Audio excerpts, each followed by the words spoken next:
Hello students, आज हम करने जा रहे हैं एक important example linear transformation and matrices chapter जो हम कर रहे हैं उसकी फर्स्ट एक्सरसाइज आपको पता है ख़त्म हो चुकी है। तो अब हम उसकी थ्योरम करेंगे। दो ही थ्योरम करेंगे जो कि आई हुई हैं यूनिवर्सिटी में, एग्ज़ाम्स में पूछी गई हैं, सेकंड एंड फोर्थ। तो इसमें इस वीडियो में सिर्फ सेकंड थ्योरम होगी और नेक्स्ट वीडियो में मैं जो फोर्थ थ्योरम है वो करवाऊँगी। ठीक है, तो सेकेंड थ्योरम की स्टेटमेंट है, लेट किया टी एक ट्रांसफॉर्मेशन है वी से वी में और इसको लीनियर ऑपरेटर बोला जाएगा। अगेन मैं आपको बता दूं कि ऑपरेटर इसीलिए बोलेंगे क्योंकि ये वी से वी में ही जा रही है। अगर वी से डब्ल्यू होता, मतलब किसी एक वेक्टर स्पेस से कोई डिफरेंट दूसरे में होता है तो उसको ट्रांसफॉर्मेशन बोलते हैं। उसी ट्रांसफॉर्मेशन को अगर मैं ऑपरेटर बोलूँ तो वी और वी ही होना चाहिए, यानी कि डोमेन रेंज सेम होनी चाहिए। तो इसीलिए इस पूरी एक्सरसाइज में हमने ट्रांसफॉर्मेशन को ऑपरेटर बोला है ना। वी मेरा फाइनाइट डायमेंशनल वेक्टर स्पेस है फील्ड एफ के लिए। सपोज करूँगी बी जो है गिवन है मुझे basis v1 v2 vn basis हैं वी एफ के।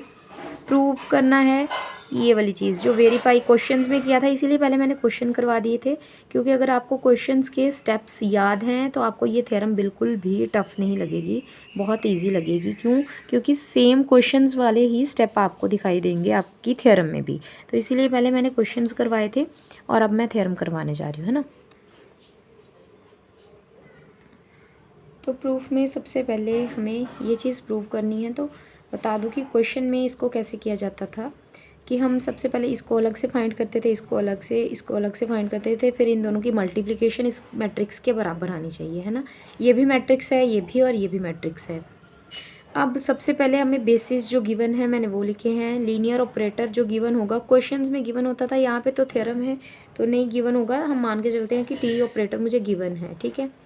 वी अगर कैपिटल वी का एलिमेंट है, यानी कि स्मॉल वी डोमेन वाली साइड के वी का एलिमेंट है। डोमेन की बात करो चाहे रेंज की, एक ही वी है तो मतलब डोमेन में भी वही वी और रेंज में भी वही वाला वी है हमारा, है ना।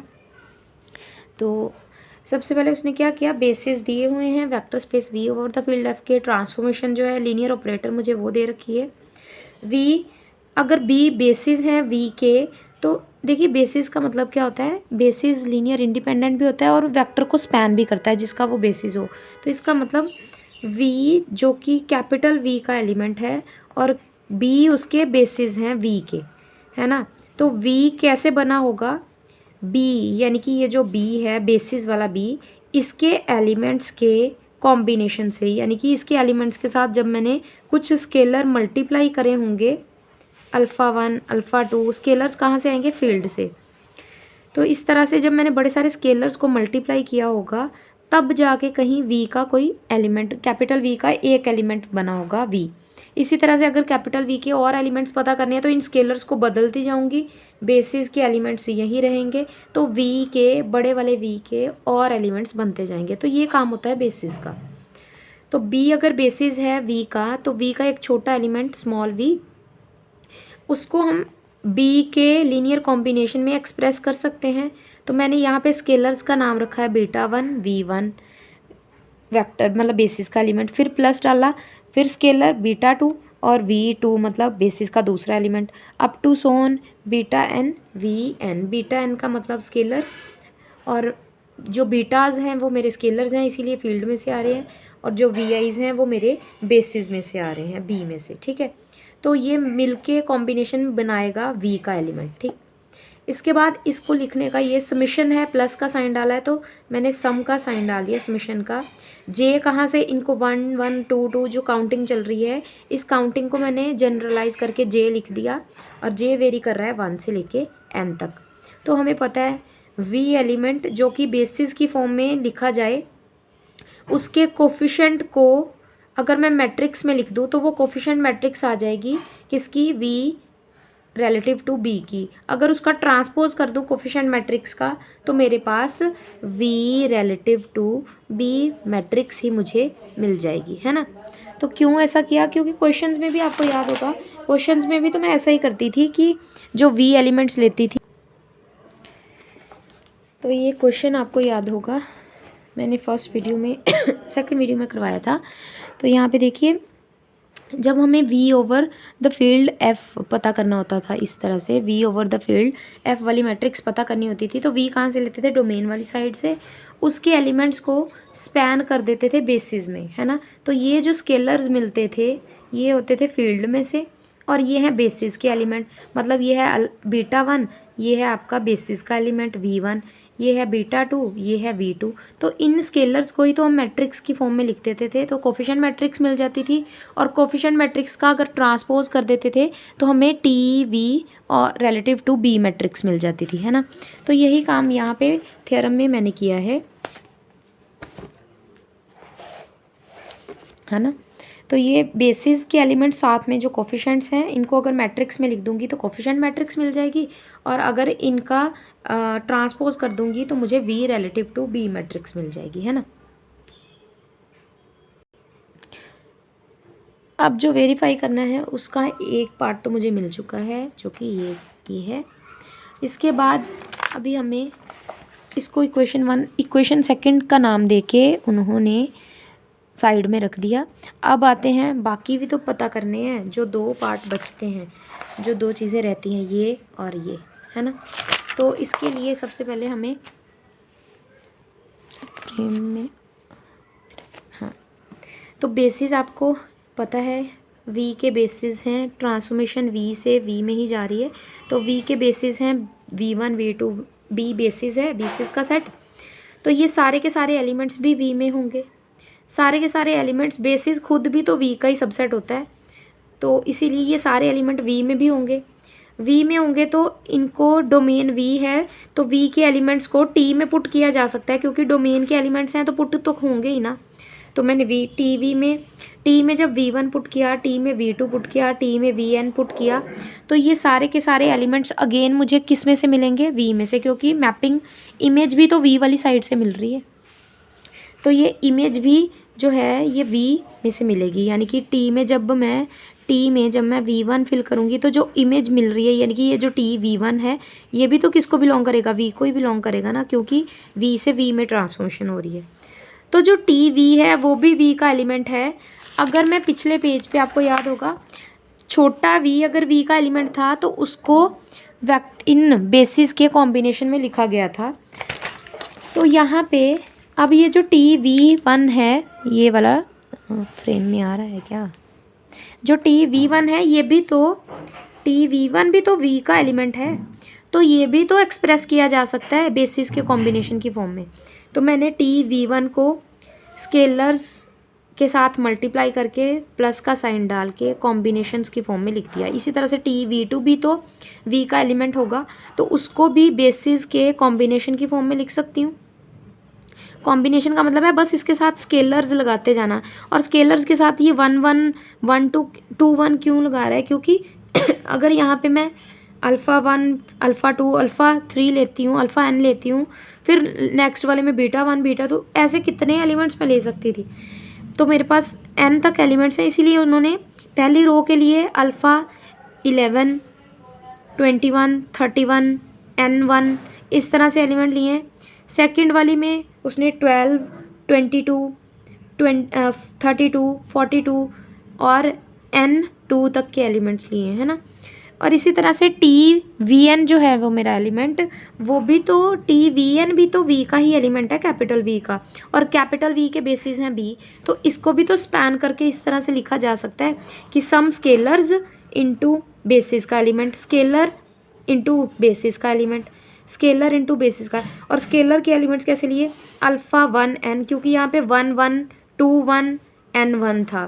फर्स्ट रो है तो पहला एलिमेंट चेंज हो रहा है, 1 2 n तक जा रहा है, दूसरा एलिमेंट 1 1 1 ही रह रहा है। सेकंड रो में फर्स्ट i और j वाले में से जो सेकंड वाला j वाला एलिमेंट है वो 2 2 2 ही रहेगा, क्योंकि सेकंड रो चल रही है।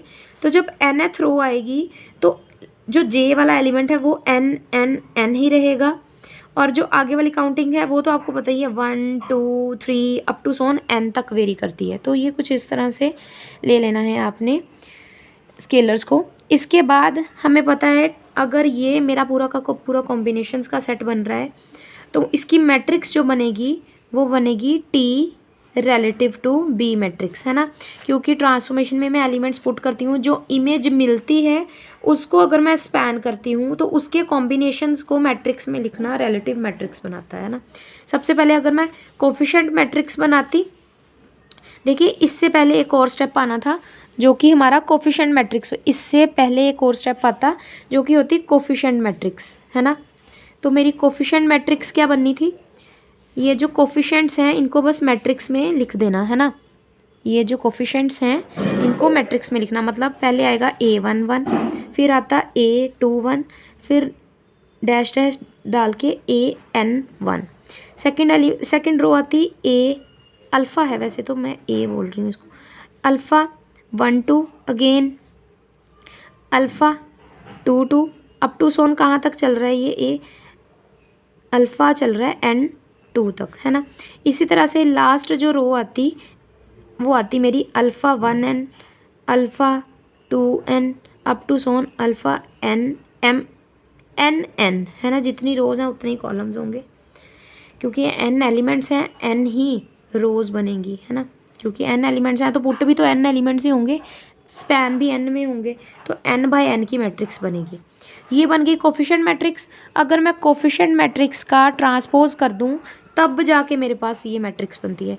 तो इसको जो रो वाइज लिखा है इसको कॉलम वाइज लिख के, यानी कि ये रो के कोफिशिएंट इसमें दिखेंगे, इसके इस तरह से दिखेंगे। तो कोफिशिएंट मैट्रिक्स का अगर मैं ट्रांसपोज कर दूं तब जाके मेरे पास T relative to B matrix बनती है। तो अब आई होप आपको ये भी समझ आ गई होगी, ये भी पता चल गया मुझे, ये भी निकल गई है ना मैट्रिक्स ये वाली।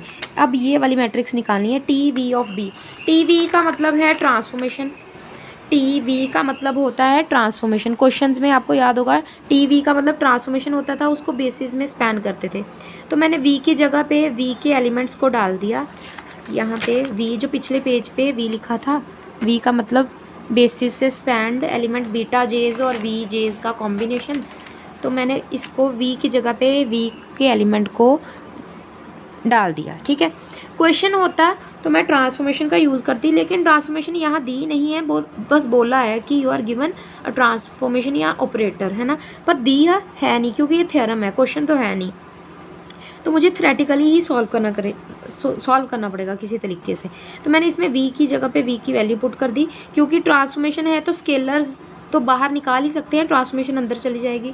T जो है वो वेक्टर के साथ लगेगा, क्योंकि अगेन लीनियर ट्रांसफॉर्मेशन है, तो मुझे पता है कि स्केलर बाहर निकल जाएगा और वेक्टर के साथ T लग जाएगा।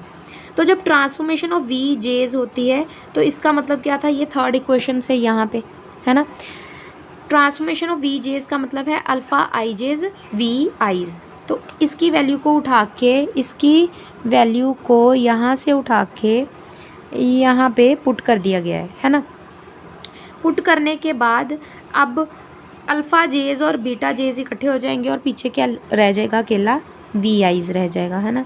तो ये पूरी की पूरी मेरी कॉम्बिनेशन, अगर इसको समीशंस को खोलूँगी तो इस तरह से ये कॉम्बिनेशन पूरा का पूरा बनेगा।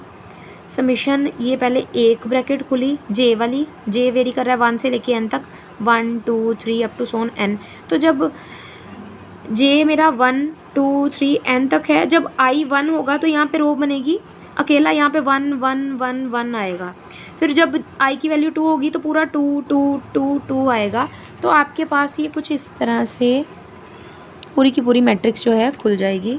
जो मेरी ट्रांसफॉर्मेशन है TV वो कुछ इस तरह से खुल जाएगी। जब मैं I की जगह पे 1 1 1 पुट करूँगी, फिर प्लस का साइन डालूँगी, I की जगह पे 2 2 2 पुट करूँगी, I की जगह पे N N N पुट करूँगी, तो ये कुछ इस तरह से बन जाएगा। अगेन ट्रांसफॉर्मेशन की मैट्रिक्स बनानी है तो मैं क्या करूँगी, कोफिशिएंट्स को पहले तो क्या करती, मैट्रिक्स की फॉर्म में लिखती। ये फर्स्ट एलिमेंट फर्स्ट पोजीशन पे, कोफिशिएंट सिर्फ, वेक्टर नहीं लिखना, कोफिशिएंट लिखना है सिर्फ।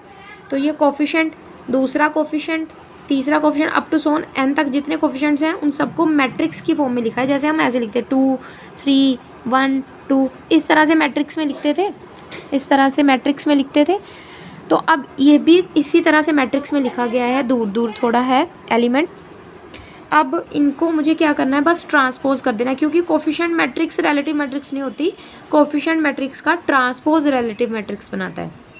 तो ये तो कोफिशिएंट मैट्रिक्स है, इसके ऊपर ये छोटा सा टी आपको दिख रहा होगा, इसका मतलब है इसकी ट्रांसपोज। कोफिशिएंट मैट्रिक्स है ये, इसकी ट्रांसपोज। यहाँ से यहाँ तक सिर्फ मैट्रिक्स ही चल रही है, एक सिंगल रो है बस, ठीक है। तो अब इसको अगर सिंगल रो है, n कॉलम्स है, लेकिन अगर इसको ट्रांसपोज कर दूंगी तो क्या हो जाएगा, एक कॉलम बन जाएगा। ये सारा एक कॉलम है, ये एक कॉलम है, मतलब इस तरह से 2 3 1 2 इस तरह से एक कॉलम, और रोज़ कितनी बन जाएंगी, n तक बन जाएंगी। तो मतलब ये फर्स्ट एलिमेंट यहाँ तक सिर्फ, ठीक है। ये यहाँ पे कॉमाज नहीं आएंगे, क्यों कॉमाज इसलिए डालें क्योंकि एक ही रो में लिख रहा है ना वो, तो थोड़ा सा ऐसे लगेगा कि यहाँ से ये एलिमेंट एक साथ है, तो एक साथ नहीं, ये दूर दूर है। ये एलिमेंट फर्स्ट एलिमेंट है, थोड़ी दूसरी मैट्रिक्स का दूसरा एलिमेंट ये है, थर्ड एलिमेंट इस तरह से। तो ये फर्स्ट एलिमेंट पहली जगह पे, सेकंड एलिमेंट दूसरी रो में, last third element third position पे आता है, डैश डैश डाल के nth एलिमेंट nth पोजीशन पे डाल दिया, ठीक है। अब इनको अलग अलग करके लिख सकती हूँ, अल्फाज वाले एक ब्रैकेट में और ये बीटाज वाले इस तरह से दूसरी ब्रैकेट में। अगर इनकी मल्टीप्लिकेशन करोगे तो ये इसी तरह से बनेगा, ये फर्स्ट इसके साथ प्लस ये इसके साथ, ये इसके साथ, है ना। तो ये मैट्रिक्स बननी थी। ये पूरी मैट्रिक्स का मतलब है स्केलर मैट्रिक्स, जो कि इक्वेशन फोर्थ से निकाली थी हमने, ये टी रिलेटिव टू बी, है ना, ये वाली मैट्रिक्स। ये यहाँ पे ये वाली मैट्रिक्स का नाम है T relative to B matrix, और ये वाली मैट्रिक्स आपको याद होगी, हमने यहाँ पे फर्स्ट यही वाली मैट्रिक्स निकाली थी, वी बी वाली। तो ये दोनों के नाम रख दिए। इसका मतलब था T relative to B, V relative to B. तो मतलब सॉल्व तो मैं T V relative to B कर रही थी, जो कि इसके इक्वल आ रहा है। तो थोड़ा सा ध्यान से जो मैंने प्रूव करना था वो कर चुकी हूँ।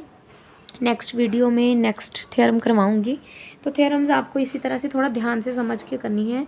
अगर कुछ ना पता चले तो आप मुझसे पूछ सकते हैं। इसके अलावा जो पहले टाइप 1 टाइप 2 करवाई हैं वो ध्यान से, अगर आपको वो वीडियोस क्लियर है ना, तो आपके लिए थ्योरम्स बिल्कुल भी टफ़ नहीं होंगी। अगर आपको वो वीडियोस उसके स्टेप्स बिल्कुल अच्छे से दिमाग में क्लियर हैं तो।